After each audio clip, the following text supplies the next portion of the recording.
বানৰ পিছত এতিয়া এক অবৰ্ণনীয় পৰিস্থিতিৰ সন্মুখীন হ'ব লগা হৈছে বানাক্ৰান্ত ঠায়ে ঠায়ে পানী শুকাইছে যদিও আঁতৰাব পৰা নাই বোকা পলস ঘৰবাৰীৰ লগতে সত্ৰ নামঘৰতো একেই পৰিৱেশ ভাদমহীয়া নামৰ বাবে কঠিন পৰিস্থিতিৰ মাজতে প্ৰস্তুতি চলাইছে সত্ৰ নামঘৰত আমগুৰি বহু সত্ৰ নামঘৰ বানত বিনষ্ট হোৱাৰ পিছতো অতি কষ্টেৰে সামগ্ৰীসমূহ পুনৰ উদ্ধাৰৰ চেষ্টা কৰিছে ভগত বৈষ্ণৱে আৰু এই সন্দৰ্ভত সবিশেষ জানিবলৈ আমি পোনপটীয়াভাৱে গৈছো আমাৰ সাংবাদিক পুলক মহন্তৰ ওচৰলৈ পুলক জাজি আমগুৰিস্থিত আমি এই মুহূৰ্তত জৰাবাৰী সত্ৰত আছো যিহেতুকে ভাদ মাহলৈ মাজত মাত্ৰ ৩টাকৈ দিন এই বৃহত্তৰ যিটো অঞ্চল আছিলে চৰাইদেউ নাজিৰা বা শিৱসাগৰ ইয়াত যেনেকৈ আমি ৰাইজৰ ঘৰসমূহ দেখুৱাই আছো বিভিন্ন লোকৰ ঘৰ দুৱাৰ এক প্ৰকাৰ বিধ্বস্ত ঠিক তেনেদৰে যিসমূহ সত্ৰ বা নামঘৰ বা মঠ মন্দিৰ আছিলে সেইসমূহ সেই বলিয়া বানত এক প্ৰকাৰ বিধ্বস্ত হৈছিলে কিছু প্ৰকাৰে আচলতে এক প্ৰকাৰ ৰক্ষা পৰিছিলে এই জৰাবাৰী সত্ৰখন যি কীৰ্তন ঘৰ আছে সেই কীৰ্তন ঘৰত পানী এক প্ৰকাৰ চু অৱস্থা আছিলে তাৰ সমান্তৰালকৈ এই সত্ৰখনৰ গাতে লাগি থকা বাকী যিসমূহ গৃহ সেইসমূহ পানীৰ তলত বুৰ গৈছিলে স্থানীয় ৰাইজ বা এই সত্ৰত থকা যিসকল লোক তেওঁলোকৰ সহযোগত প্ৰায় এসপ্তাহ ১৫ দিন তেওঁলোকে কষ্ট কৰি বৰ্তমান ইয়াৰ পৰা বোকা বা পলস যিসমূহ আছিলে সেইসমূহ তেওঁলোক আঁতৰাইছে চাফা কৰাইছে কাৰণ যিহেতু ভাদ মাহ আৰম্ভ হ'ব গতিকে তেওঁলোকে সেই ভাদ মাহৰ বাবে যিখিনি প্ৰস্তুতি সেইখিনি তেওঁলোকে কৰিছে আমি দেখুৱাইছো ইয়াত যিহেতুকে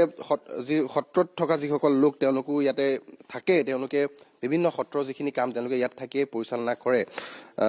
আৰু ভাদ মাহলৈ মাজত ৩টা দিন থকাৰ প্ৰাকখনত তেওঁলোকৰ সত্ৰখনত বিভিন্ন যিখিনি কাম কাজ সেইখিনিৰ বাবে তেওঁলোকে প্ৰস্তুতি চলাইছে কিন্তু এই বৰ্ষটো তেওঁলোকৰ বাবে কিছু পৃথক কাৰণ পূৰ্বতে নেদেখা সেই বলিয়া বানৰ প্ৰকোপ তেওঁলোকে ইয়াত দেখিছে মই আপোনাৰ পৰা কিছু জানিম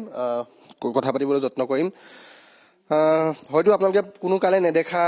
বান এইবাৰ আপোনালোকে সাক্ষী হ'ল সেই বলিয়া বানে আপোনালোককো বিধ্বস্ত কৰি থৈ গৈছিলে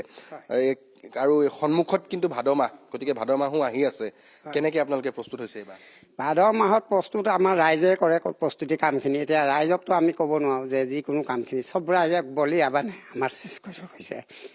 আমাৰ বৰাণিক গুৰু আসনখন যিখন আমাৰ দৌলৰ গুৰু আসন আছিলে সেই বলিয়া বানত আমাৰ উটি গ'ল মানে লুটি খাই পৰিলে সেইখন ভাঙি চিঙি গৈছে পুৰাত্ব বিভাগে লৈ গৈছে যে আমি পুনৰ বনাই দিম বুলি তেওঁলোকে মেৰামতিহে কৰি দিব নতুনকৈ বনাই নিদিয়ে আমাৰ নতুনকৈ বনাব লাগিব আমাৰ পুখুৰী ৱাল এখন খহি গৈছে যিহেতুকে ৮০ ফুটমান ৱালখন গৈছে ৩টা ফিচাৰী মাছ গৈছে অন্ততঃ ৩ লাখ মান বলিয়া বানৰ পানী ইমানখিনি আহিছিলে এইটো পানী দাগে এইটো পানী দাগ কিন্তু আমাৰ যিজন গাঁওবুঢ়া আহি তেওঁ ইয়াত সুধিলে ফোন কৰি এজনক তেওঁ ছাতি ধৰা যিজন সখীয়াক আছিল ছাতি ধৰা সখীয়াকক সুধিছে যে আমাৰ আন্ধৰা গাঁওখনত কিমান পানী হৈছে সি ক'লে যে আন্ধৰা গাঁওখন 4 ঘৰ মানুহে ডুবিছে তেতিয়াতে সুধিলে যে সি ক'লে যে জৰাবাৰীখন একেবাৰে অৱস্থা বেয়া বোলে জৰাবাৰী মই খবৰ পাই আছোঁ কিন্তু তেওঁ মাতি আনিও ফোন কৰিছে আমাৰ ওচৰৰে প্ৰদীপ হাজৰিকা বুলি কয় তেওঁ ফোন কৰি আনি তেওঁৰো বহুত বস্তু নষ্ট হৈছে যিহেতু তেওঁ মুখা শিল্পৰ লগত জড়িত মুখা শিল্পৰ বস্তু বহুত নষ্ট হৈছে তেওঁ ফোন কৰি মাতি আনি তেওঁ দেখুৱাইছে কিন্তু সত্ৰত বা সোমাই বা কি হৈছে কি বিনষ্ট হৈছে কি কৰিছে তেওঁ একো খবৰ নাই মাতি আনিলেও তেওঁ সময় নাই এই গাঁওবুঢ়াৰ মানে পৰিস্থিতি কামবিলাক আৰু ৰাইজে এতিয়া কেনেধৰণে ভাদ মাহত নাম কীৰ্তন কৰে আমাৰতো দৈনিক যোৱা বছৰ 350 400 500 ইমান মানুহ হয় মই নিজে ৰান্ধি ভাত পানী খুৱাওঁ এইবাৰ কেনেকুৱা হিচাপে কৰিব পাৰোঁ কেনেকুৱা কি কৰে ৰাইজে অনুদান দিয়ে কোনোবাই কয় মই আজি দিছোঁ ৰাইজৰ ঘৰ বিধ্বস্ত এতিয়া ৰাইজৰ ঘৰ বিধ্বস্ত এতিয়া কেনেকৈ কি ধৰণে যদি চৰকাৰে কিবা এটা সহায় কৰে চৰকাৰৰ ফালৰ পৰা তেতিয়াহ'লে ৰাইজে সন্তুষ্ট হ'ব সকলো ৰাইজকে আৰু আনকি 15,000 যিটো 15,000 টকাটো দিছিলে সেই 15,000 টকাৰ পৰা আমাৰ ৰাইজখিনি বঞ্চিত হৈ আছে গোটেই গাঁৱৰ ৰাইজখিনি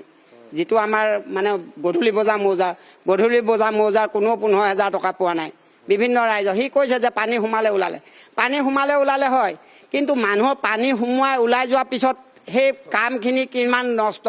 কেঁচা ঘৰ এতিয়া আমাৰ পকা ঘৰ এটা নষ্ট হৈ গৈছে পানী ভৰকৈ সোমাই গৈছে এন্দুৰত থকা আগত এতিয়া বহি গৈছে ঘৰটো অৱস্থা বেয়া সেইবাৰ ৰাইজক সেইটো ভাত খোৱা ঘৰ সেইটো পূৰ্বৰ দৰে ভাদ মাহ হয়তো এইবাৰ নহ'ব হ'ব পাৰে সেই পূৰ্বৰ দৰে ভাদ মাহ নহ'ব পাৰে কিন্তু কিছুমানে কৈছে হ'ব লাগিব এতিয়া কি কৰা যায় কেনেকৈ কৰা হয় সেইটো আমাৰ সেইটো ৰাইজৰ ওপৰত কথা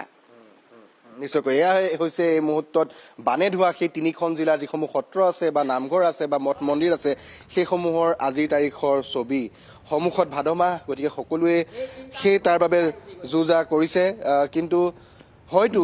এইবাৰৰ ভাদ মাহ পূৰ্বৰ দৰে নহ'ব পাৰে, তাৰ মূলতে হৈছে বলীয়া বান। আমি সতীৰ্থ হয় জাৰ্নেলিষ্ট পুলক এই মুহূৰ্তত আপোনাক ধন্যবাদ জনাইছোঁ।